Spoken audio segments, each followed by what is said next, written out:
Welcome to the Bradshaw Chronicles for this episode of the Paranormal Tales, where we talk about strange happenings from around the world. I am your host, Bryan Lee Whatley. Tonight's top story is a man finds tombstones in basement of Triangle Home by Uriah A. Kaiser, Media General News Service, published March the 11th, 2010. You can find information about this on www.starexponent.com. A man helping a ready triangle home for the rental market found two tombstones in the basement Wednesday, March the 9th. For the last week, Edward Grogg has been doing handiwork at the one-story home at Triangle Street, helping landlord of Elliot Diamond get the 60-year-old house ready to be rented again. After two unfavorable tenants abruptly left with little notice 2 weeks ago. While in the basement, Grogg said he saw slabs of concrete laying on the floor. When I picked them up, I could feel the grooves, so I took them and turned them around. I leaned them against the wall, and then I realized they were real tombstones, said Grogg. I don't believe in ghosts, but I was kind of spooked. According to Grogg, Tombstone Directory is the latest in a series of eerie events in this house, including a light bulb that inexplicably turned on while power was shut off to the house. The headstones on Mary J. Fitton, alive between 1880 and 1935, and David N. Ingram, alive between 1957 and 1980, are now in police evidence room in Woodbridge.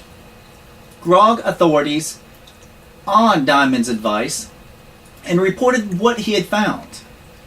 Prince William Library historian Don Wilson said a check of local records showed Fenton lived with her husband, Hanson Fenton, on St. Asaph Street, Alexandria, before her death on October 6, 1935.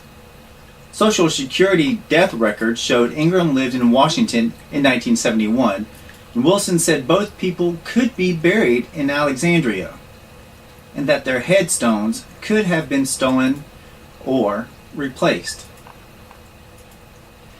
Usually, when we find a tombstone in Prince William's County, it has been removed from a gravesite and replaced with a new one. After the stone begins to show wear, he said, investigators do not know how the stones got into the house, but they're trying to find that out. Diamond bought the house as an investment property in 2003. He said his last tenants were a man and a woman who argued frequently. He said the man left without notice, and the woman weeks later surrendered the key to the house, leaving no contact information behind. The headstones weren't there when I was in the basement about a year ago, said Diamond. The police are going to have to track down where those guys went and ask them about it if they're going to find out who they belong to.